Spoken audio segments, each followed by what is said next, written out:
Introdução à questão do sedecantismo. Essa questão abalou, perturbou, preocupou a tradição desde há muito tempo. A posição de Monsieur Lefebvre, que é a nossa, ela se resume no seguinte: não temos as premissas, ou seja, os conhecimentos, as afirmações certeiras, seguras, que permitam tirar uma conclusão definitiva, segura. Então, é o que dizia Monsieur Lefebvre: eu não vou tirar uma conclusão com tantas consequências graves para os fiéis e para todos, não tendo as premissas, ou seja, a base de um raciocínio que me permita tirar a conclusão definitiva. Resumindo, é isso. Então, uma posição ao mesmo tempo teológica e ao mesmo tempo de prudência. E ele dizia que ele não tinha essas premissas, esses pontos de partida, porque não há unanimidade entre os teólogos sobre a questão da perda do pontificado e de como se perde o pontificado. Então vamos passar agora, depois dessa introdução ao assunto, vamos passar à primeira parte dessa exposição, que é a história do sedecantismo desde o Concílio Vaticano II até os nossos dias. Ao que parece, já havia algum sedecantista, mesmo durante o concílio. Em seguida, esse movimento sedecantista se manifestou em vários países. Na Espanha, o movimento teve e tem o seu expoente, sua manifestação mais espetacular, com o Palmar de Troia, onde eles têm um papa deles, cardeais, fazem declarações de definições, declaram um santo doutor da igreja e assim por diante. É uma posição verdadeiramente cismática. Na França, houve alguns padres, uns que levaram a extremos lamentáveis e que ainda levam. Uns tendem mesmo a não assistir mais nenhuma missa, pois consideram que todas as ordenações, tudo que se fizeram dentro da igreja está objeto de dúvida, então não se tem nem certeza de nenhuma absolvição, de nenhuma missa. Então uns tendem a ficar em casa mesmo no domingo e não assistem missa, nem mesmo dos padres sedevacantistas. Outros não, um pouco mais moderados. Uns até gostavam de Monsieur Lefebvre. E pelo que eu soube, quando estava na França, mesmo alguns enviavam seus dirigidos ao seminário de Econa. Nos Estados Unidos, os sedecantistas americanos tiveram uma atuação, um comportamento em relação a Monsieur Lefebvre que foi muito indigno.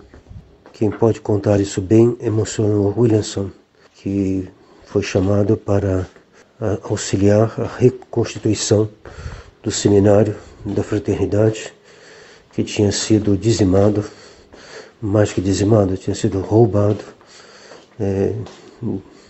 pelos sedecantistas. Monsieur Lefebvre ficou muito contrariado, evidentemente, muito indignado com o comportamento dos padres sedecantistas americanos. No México também havia sedecantistas, talvez anteriores aos americanos, penso eu. E na Argentina eles apareceram, sobretudo depois de 88, com uma revolta que houve no seminário. E o diretor, Padre Morello, partiu e depois se fez bispo pelos sedecantistas. Não só ele, mas um outro chamado Schettino também, penso eu, tendo um grupo argentino.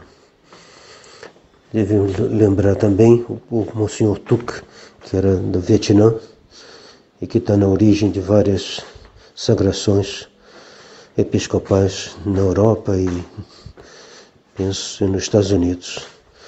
No Brasil havia poucas pessoas, mas alguns homens que tiveram certa importância, como o seu Homero Joas, que está vivo ainda, Araí Daniele, que era um italiano que morava no Brasil, o senhor Pacheco Salles, que era de São Paulo, chamou o senhor Benigno, que era professor no seminário de Campos, mas que não foi formado por Dom Antônio.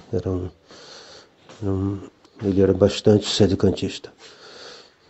Ele foi capelão das Redentoristinas e não... Essa direção dele e a superiora de Redentoristinas tomaram posições que não foram boas para a diocese.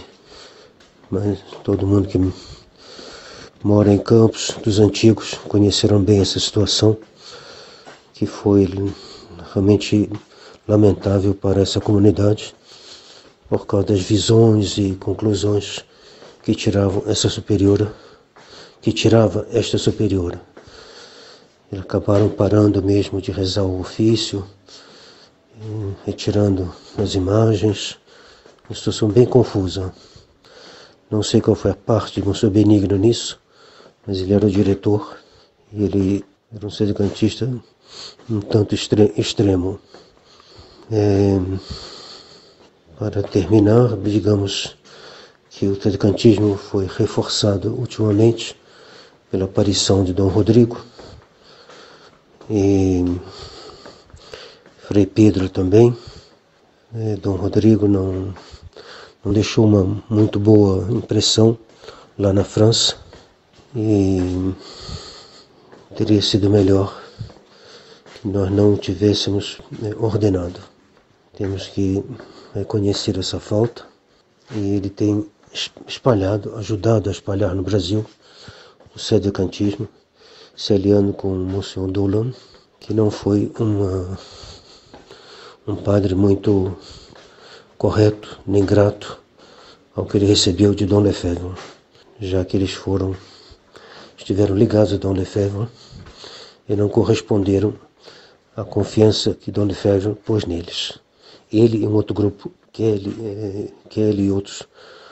Isso teria que ser feito com uma história à parte, para dar os nomes precisos, mas é esse o grupo americano dos sedicantistas, grupo que estava ligado à fraternidade, que deixaram a fraternidade de uma maneira um tanto contrária à gratidão e à justiça. Agora vamos passar à segunda parte